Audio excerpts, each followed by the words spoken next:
മലപ്പുറത്ത് നിന്ന് മറ്റൊരു വാർത്ത വരുന്നു. മലപ്പുറം ജില്ലയിലെ പുത്തനത്താണി ചുങ്കം ദേശീയപാതയിൽ ബസ് മറിഞ്ഞ അപകടമുണ്ടായി.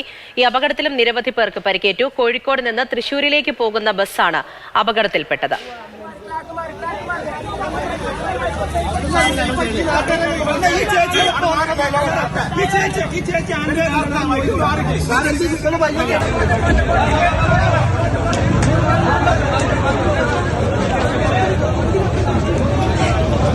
അരുൺ അമൃതനാഥ് മലപ്പുറത്ത് നിന്നും വിവരങ്ങളുമായി ചേരുന്നുണ്ട്. അരുൺ, എപ്പോഴെങ്ങനെയാണ് ഈ അപകടം ഉണ്ടായത്? പരിക്കേറ്റവർക്ക് എങ്ങനെയുണ്ട്? പൂജ, വൈകിട്ട് 7 മണിയോട് കൂടിയാണ് അപകടം. ഈ വളാഞ്ചേരി കോട്ടയ്ക്കലിന് സമീപത്തുള്ള പുത്തനത്താണി ദേശീയപാതയിലാണ് അപകടം നടക്കുന്നത്. അതായത് അവിടെ റോഡ് നിർമ്മാണവുമായി ബന്ധപ്പെട്ട പണി പുരോഗമിക്കുന്നുണ്ടായിരുന്നു. അത് ഒരു മൺകൂന ഒരു മണ്ണ് അവിടെ കൂട്ടിയിട്ടിട്ടുണ്ടായിരുന്നു. ഈ മൺകൂനയിൽ ഇടിച്ച് ബസ് മറിഞ്ഞതാണെന്നാണ് ദൃക്സാക്ഷികൾ പറയുന്നത്. ബസ്സിൽ ആളുകൾ ഉണ്ടായിരുന്നു, നിറയെ ആളുകൾ ഉണ്ടായിരുന്നു.